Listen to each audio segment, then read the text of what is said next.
Jill Biden challenged Kennedy to an IQ test. 36 years later, he unsealed a letter that crushed her.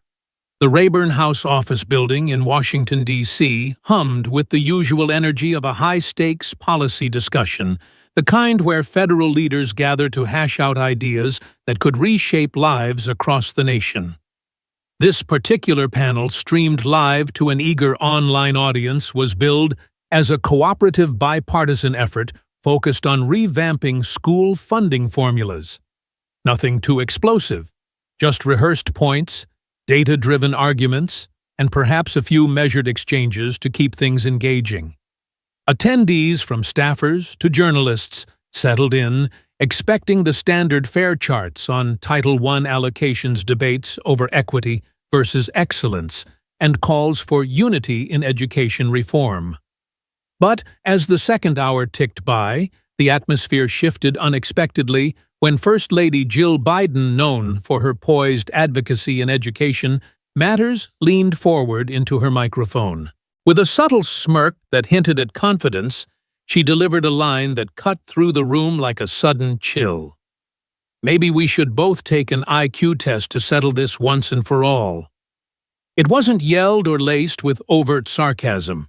Its quiet delivery made it all the more pointed, aimed squarely at Senator John Neely Kennedy from Louisiana, a steadfast Republican voice on the panel. The moderator, Lynette Harmon, a seasoned former PBS journalist with a reputation for keeping things civil, blinked in surprise, her notes forgotten for a split second as the room's energy tightened. You could almost hear the faint crinkle of a paper coffee cup being set down in the back rows, the audience holding its collective breath.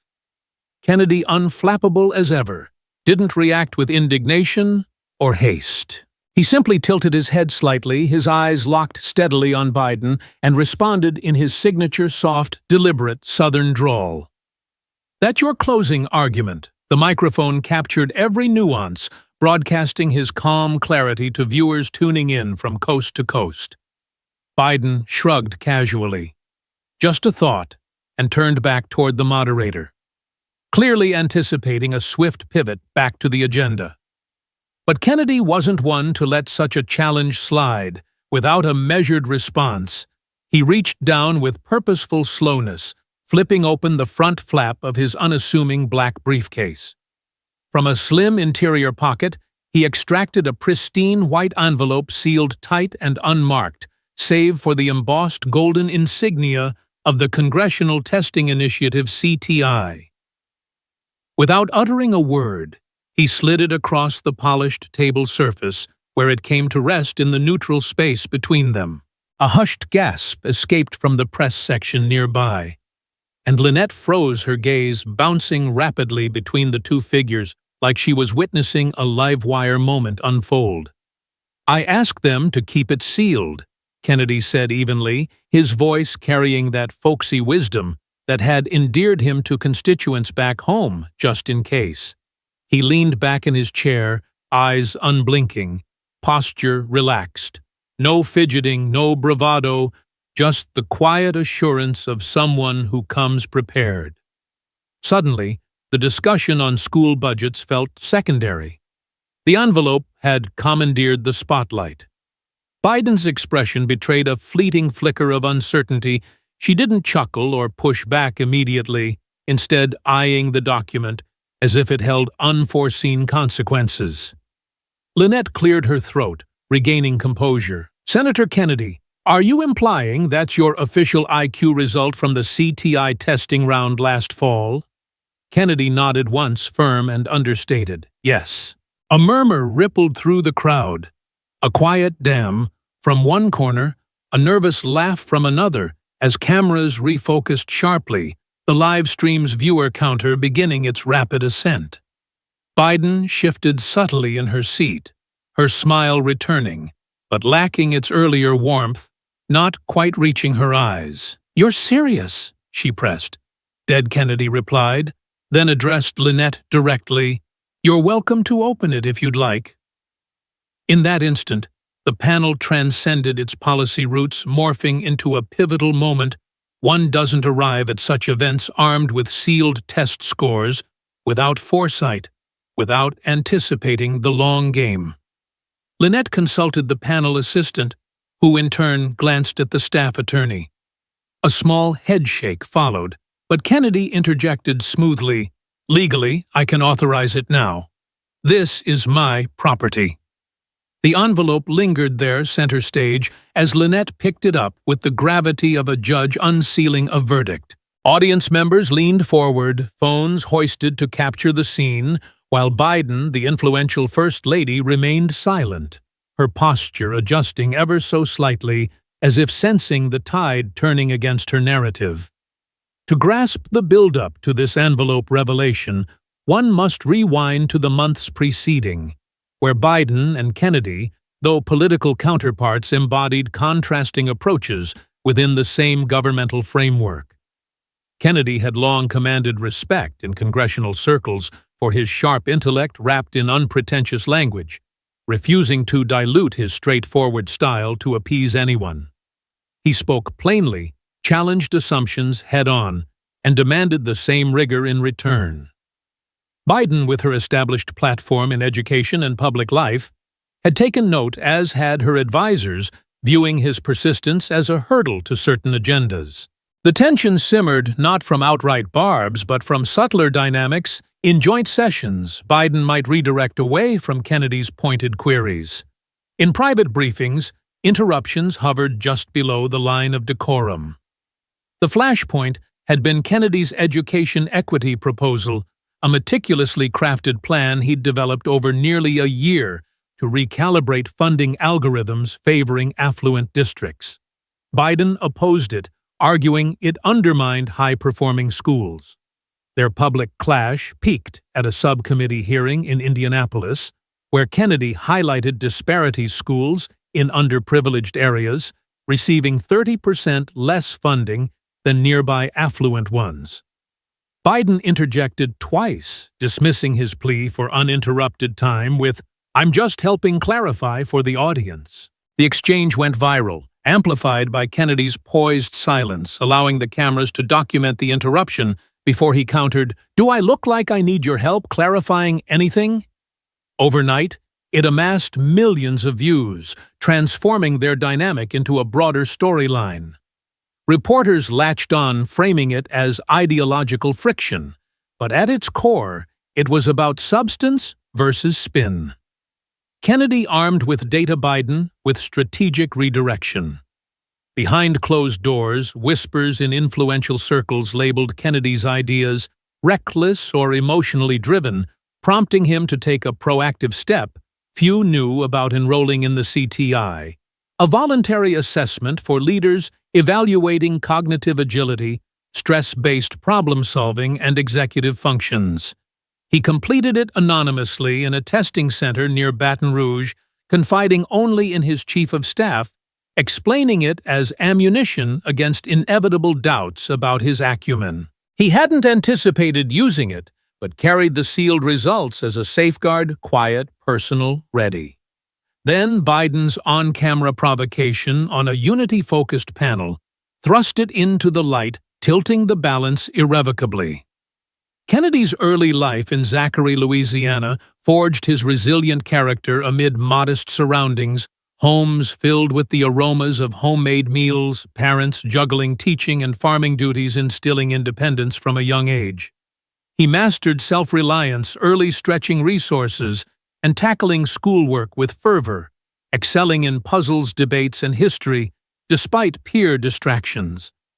A pivotal teacher gifted him a book on leadership, urging him not to diminish himself, a mantra he carried through college, at Vanderbilt Law Studies, at Virginia and Oxford, and early public service roles where he honed his skills in high-pressure environments, building a reputation for precision and tenacity.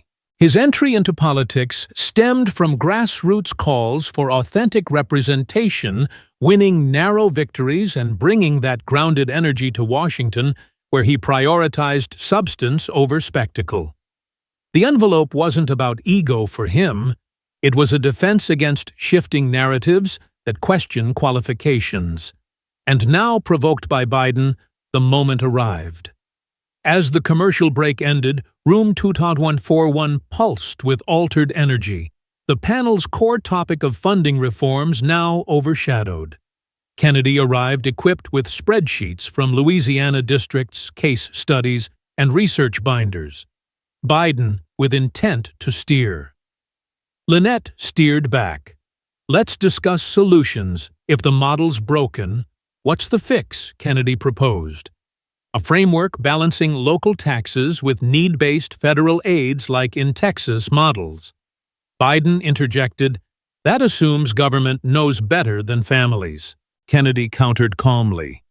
No, it ensures a rural Louisiana first grader isn't valued less than one in suburban New Jersey. Murmurs arose. Biden pressed, your proposals seem like wish lists driven by emotion over data. Maybe that IQ test idea. And there it was. Kennedy placed the envelope down. Silence. Lynette confirmed, opened it. 98th percentile analytical reasoning, 97th spatial logic, 95th executive processing, top 2% overall. No applause. The sharpness lingered. Kennedy remained composed. Biden faltered briefly. She responded, those aren't meant public. Unless asked, he said. Recess called, but the shift was palpable. Biden's jab had boomeranged, highlighting Kennedy's preparation. Viewers surged to 1.2 million clips viral. In recess, Biden's team plotted pivots. Kennedy's affirmed his readiness. Resuming Biden conceded transparency's value, but noted IQ's limits. Kennedy agreed, but emphasized, question qualifications publicly ensure homework's done. I walk through open doors with receipts. The room exhaled hierarchy, cracked. Kennedy's calm flipped the script, a testament to his leadership. The letter's weight echoed reporters' buzzing polls, forming silence between them thick. Kennedy relaxed. Biden tapped nervously. This wasn't just debate. It was reckoning envelope symbolizing unyielding intellect. The echoes of that sealed envelope still reverberated through the Rayburn House office building long after the panel's recess ended, but to fully understand how Senator John Neely Kennedy managed to turn what could have been a dismissive jab into a profound demonstration of leadership and readiness, one must delve deeper into the foundations of their professional rivalry, a clash not born of personal animosity, but of fundamentally different philosophies on how best to serve America's students through education policy.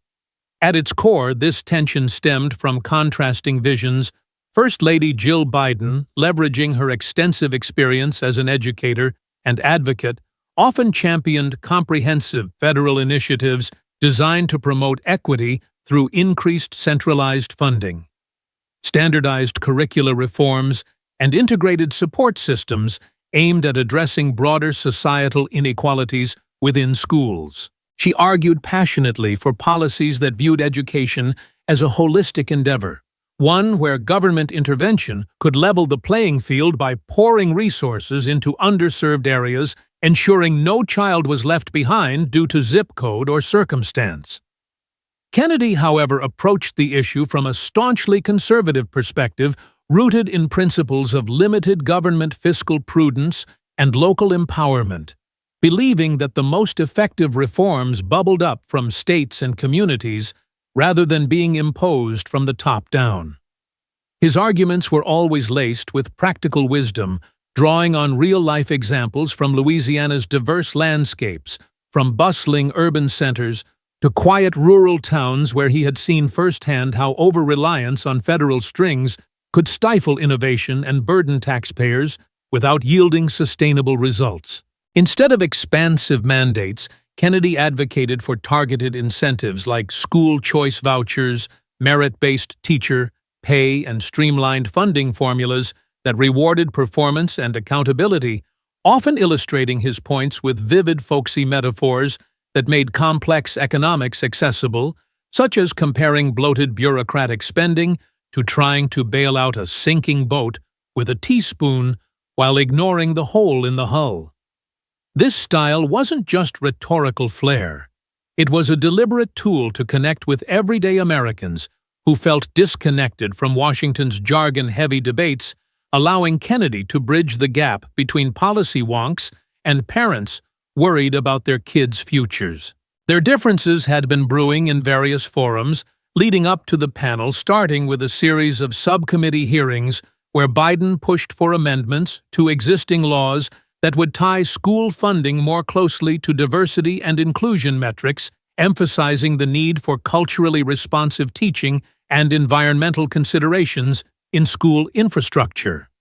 Kennedy, ever the vigilant guardian of conservative values, responded by highlighting potential pitfalls, such as how such measures might inadvertently create new layers of red tape that diverted dollars from classrooms to compliance officers. In one particularly pointed exchange during a hearing on federal grant distributions, he methodically broke down data showing that states with more autonomy in education spending, like those experimenting with public-private partnerships, had achieved higher graduation rates and better test scores without ballooning budgets. "It's like planting a garden," he'd say, in his measured drawl. "You don't just throw seeds everywhere and hope. You till the soil, choose the right spots, and let the locals water it based on their own rain."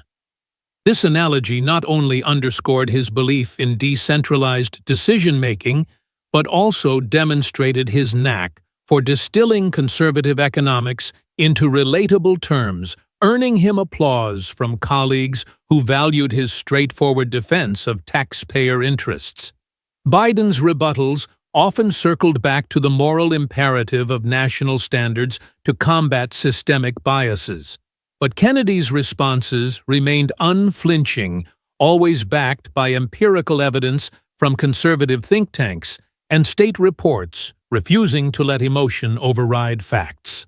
The rivalry gained momentum in closed-door strategy sessions, where Kennedy's preparation shone brightest.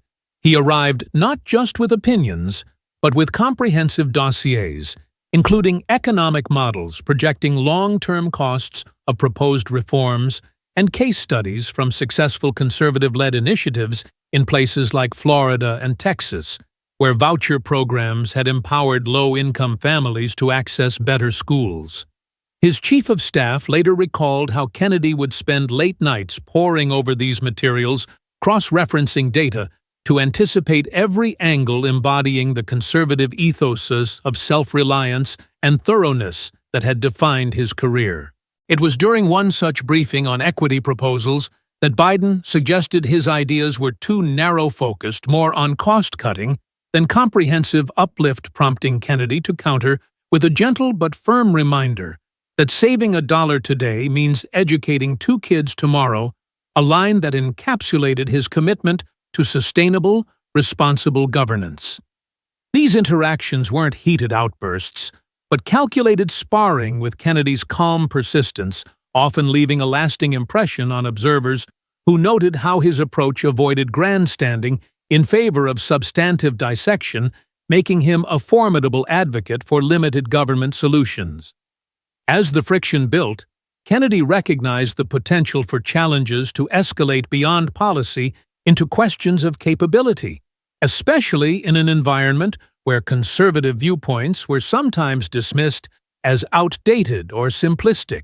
This foresight led him to enroll in the Congressional Testing Initiative, a voluntary program assessing cognitive skills crucial for leadership, such as analytical reasoning and executive processing, viewing it as a strategic extension of his preparation routine, much like reviewing briefs before a key vote. He approached the test with the same diligence he applied to everything, completing it discreetly in a center outside Baton Rouge, confiding only in a trusted aide about his rationale to have concrete proof of his mental acuity ready if detractors shifted from debating ideas to doubting intellect. This wasn't about ego or preemptive boasting.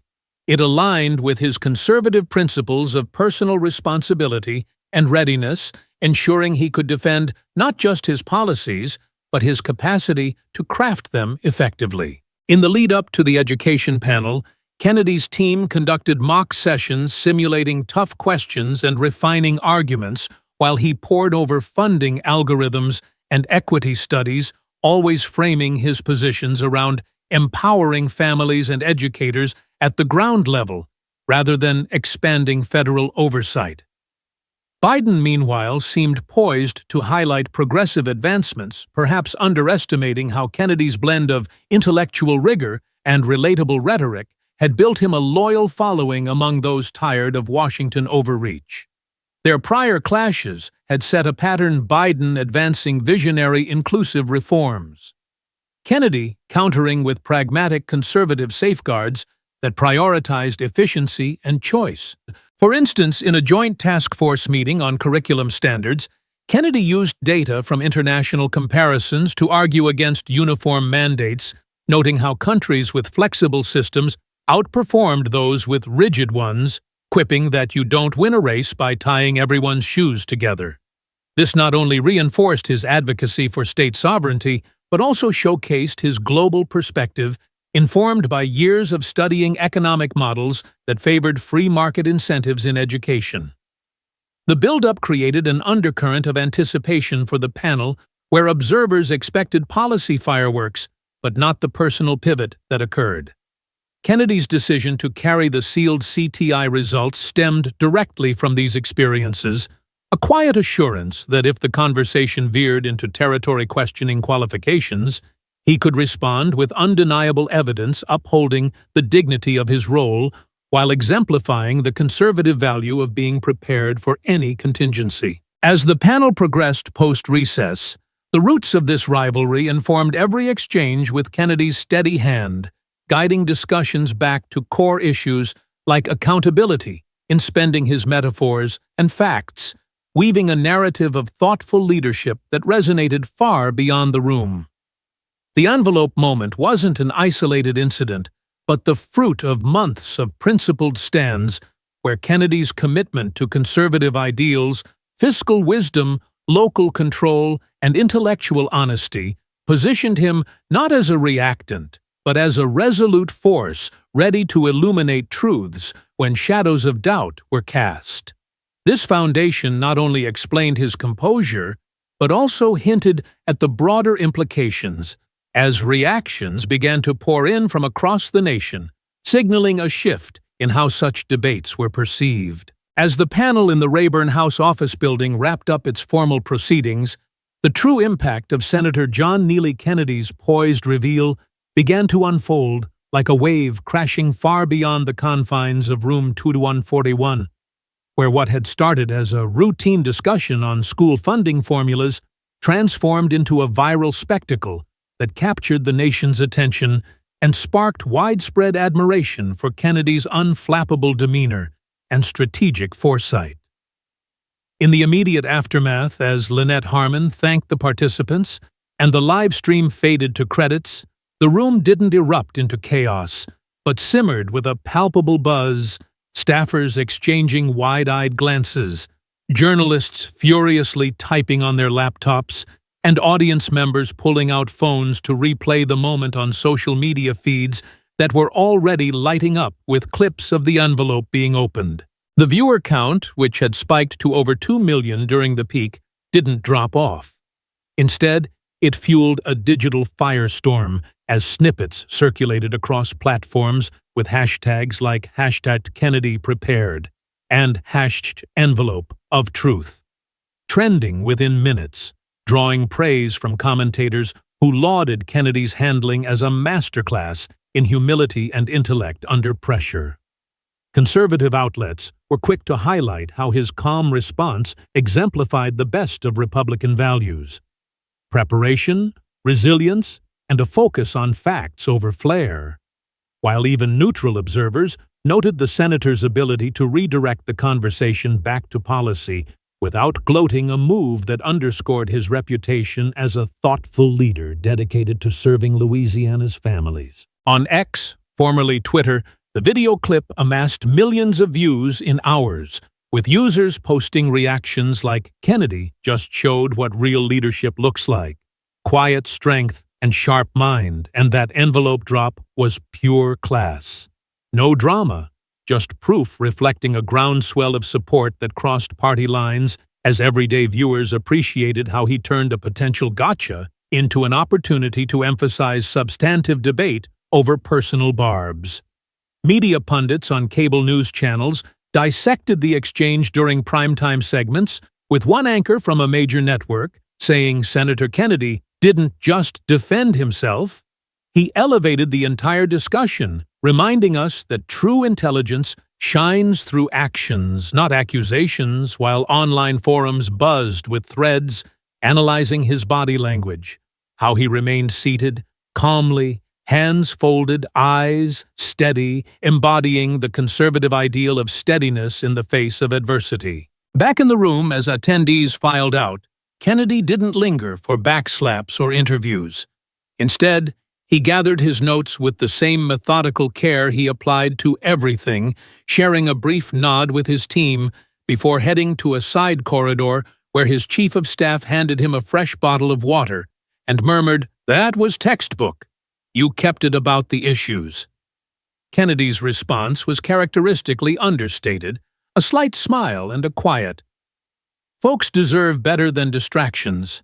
Let's get back to fixing those funding gaps," redirecting focus to the education reforms he had championed, like bolstering local control and accountability measures that could benefit underserved schools without unnecessary federal bloat.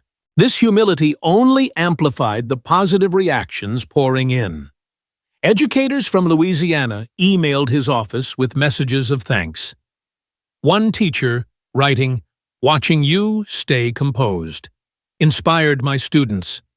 Today we talked about preparation and grace under fire, while parents in rural districts shared stories on social media about how Kennedy's advocacy had already helped their communities through targeted voucher programs.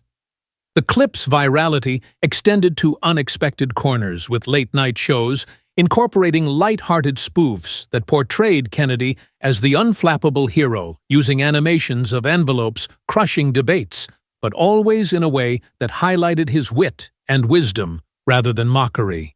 Conservative radio hosts dedicated segments to breaking down the moment, praising how Kennedy's top-tier CTI scores validated his long-standing role as a keen analyst of policy intricacies, from budget breakdowns to equity evaluations, reinforcing why constituents trusted him to fight for efficient, effective government. As the evening wore on, the White House communications team scrambled internally, fielding questions from reporters who now framed the narrative around Kennedy's triumph with headlines like "Kennedy's sealed secret steals the show," dominating news aggregators and prompting a surge in donations to education-focused conservative causes. Yet Kennedy himself avoided the spotlight, declining immediate interview requests to instead review panel feedback in his office, incorporating suggestions into his ongoing proposals for need-based supplements that balanced local taxes with federal aids modeled after successful systems in conservative strongholds. This focus on work over fanfare drew even more acclaim. A viral thread on Reddit's political subforums garnered thousands of upvotes for posts like, "Kennedy didn't brag, he just proved his point and moved on." That's the kind of senator we need, while influencers with large followings shared montages of his past hearings, showcasing his consistent use of logical dissections and metaphors to advocate for taxpayer-friendly reforms. The immediate consequences rippled into professional circles too, with fellow senators sending private messages of support, one colleague noting, "You handled that with the poise of a true statesman, keeps the focus on what matters, our kids' futures." Media analysis pieces poured out, emphasizing how Kennedy's response not only neutralized the challenge, but also humanized the often cutthroat world of politics, portraying him as a beacon of integrity who prioritized service over self-promotion. On platforms like YouTube, reaction videos exploded with creators from diverse backgrounds commending his preparation as inspirational, one popular channel saying, In a world of sound bites, Kennedy brought receipts and did it without ego, which resonated with young viewers aspiring to leadership roles. The land transmission didn't stop at borders. International outlets picked up the story, framing it as an example of American political theater, where intellect prevailed, further burnishing Kennedy's image as a global symbol of conservative prudence. Back in Louisiana, local news stations ran loops of the clip, interviewing residents who expressed pride in their senator's representation, with one Baton Rouge voter stating he's always been about facts and fairness. That envelope just showed the world what we already knew. Kennedy's office saw a spike in constituent calls, not complaints, but encouragements to keep pushing for reforms like executive processing and funding decisions, mirroring the skills he had demonstrated. As night fell, the senator wrapped up his day not by celebrating, but by drafting emails to panel collaborators suggesting bipartisan tweaks to the framework he had proposed, always keeping the dialogue open and productive.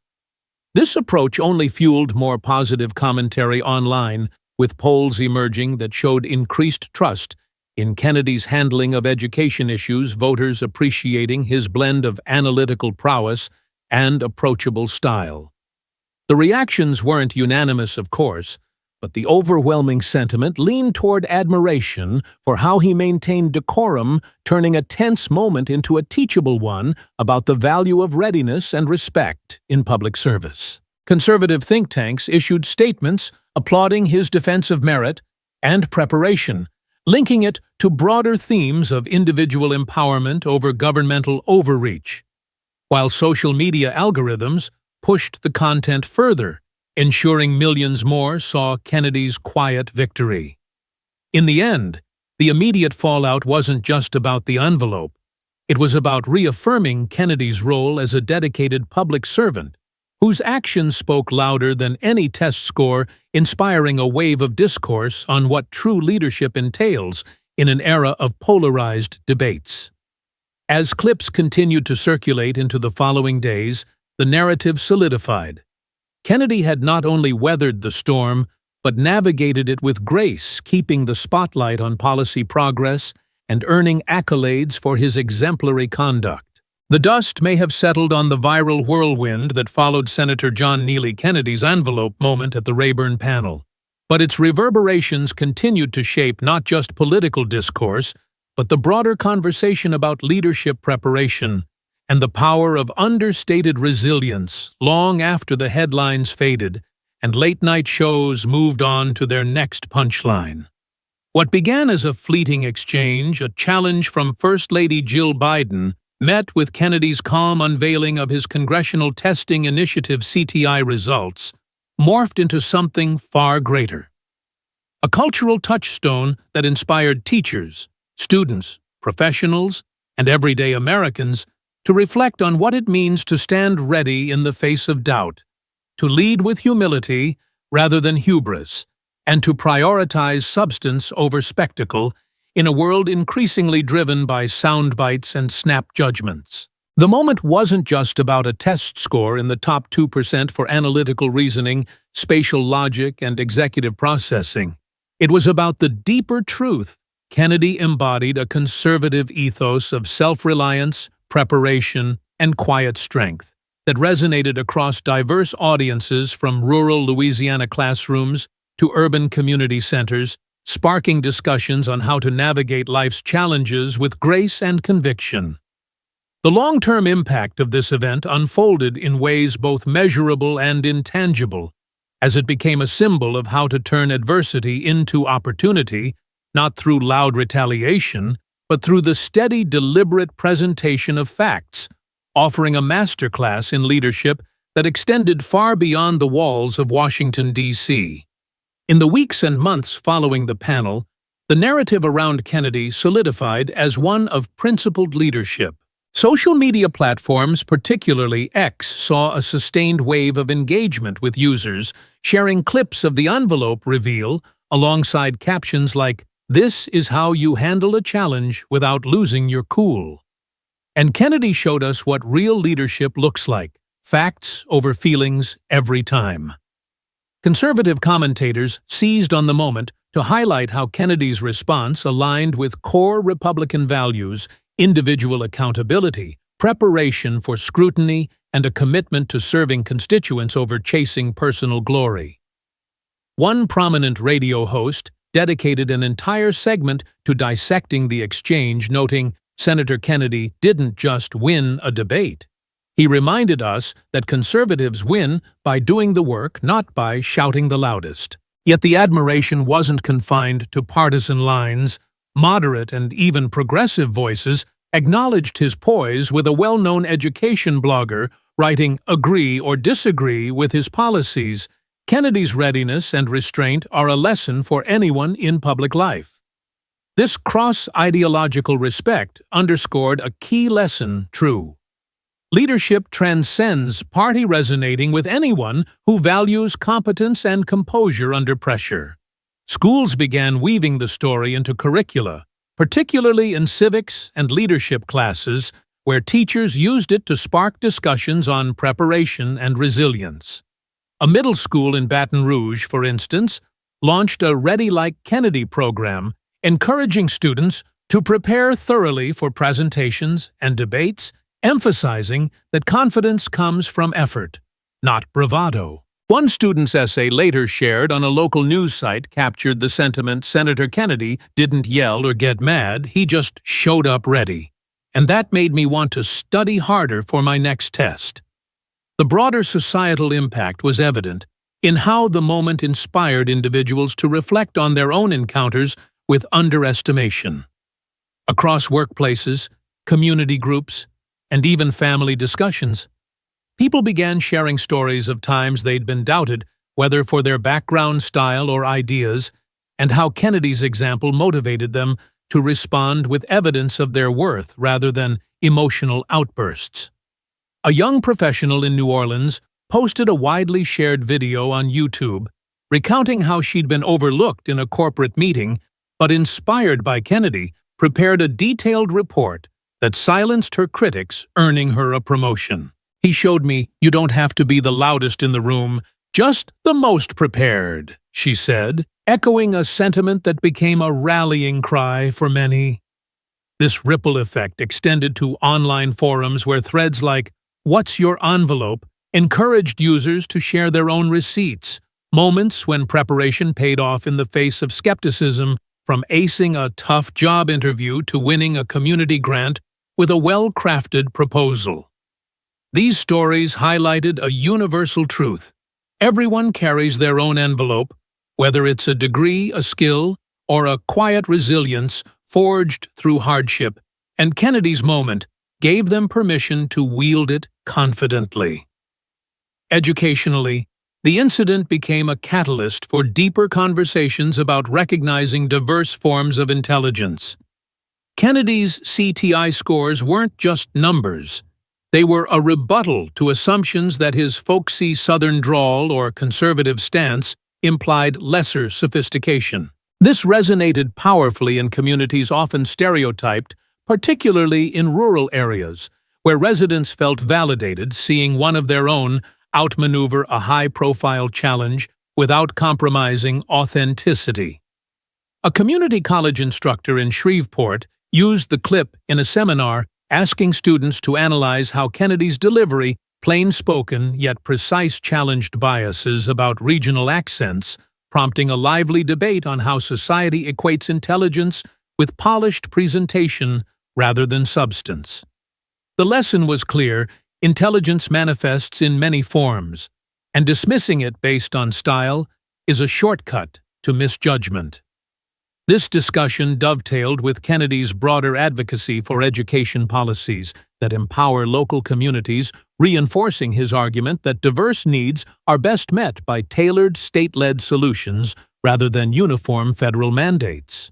His office received letters from educators nationwide. One from a rural Arkansas teacher reading, "Your example showed my kids they don't have to change who they are to prove what they're worth. Thank you for that." Kennedy's moment sparked deep reflection in political circles. Young staffers shared the clip widely, debating the toxic nature of political discourse and praising his calm, fact-based approach. A Capitol Hill intern wrote, "He didn't take the bait. He took the high road. We need more of that." Analysts across the spectrum saw it as a turning point, calling for more substance over spectacle. Even critics acknowledged his strategy. Facts, not insults, made the impact.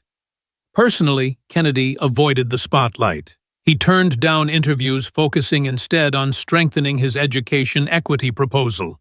His humility earned bipartisan respect, with one senator saying, "He's back at the desk grinding." That's rare. Back home, voters flooded his office with support. Town halls began highlighting his example as a model of research-driven leadership. The moment grew beyond politics. Inspired by Kennedy's poise, schools launched envelope challenges, teaching students to prepare and present with confidence. The message spread to workplaces, reinforcing that preparation is power. Kennedy's legacy became a lesson in self-worth through diligence and dignity, a guide for parents, professionals, and future leaders alike. Ultimately, Kennedy didn't chase fame, he used it to inspire. The envelope wasn't just a prop. It symbolized readiness, quiet strength, and a lifetime of preparation. His story calls us all to carry our own envelope skills, knowledge, confidence, and lead with purpose, not ego. In doing so, we create a culture where merit speaks louder than noise.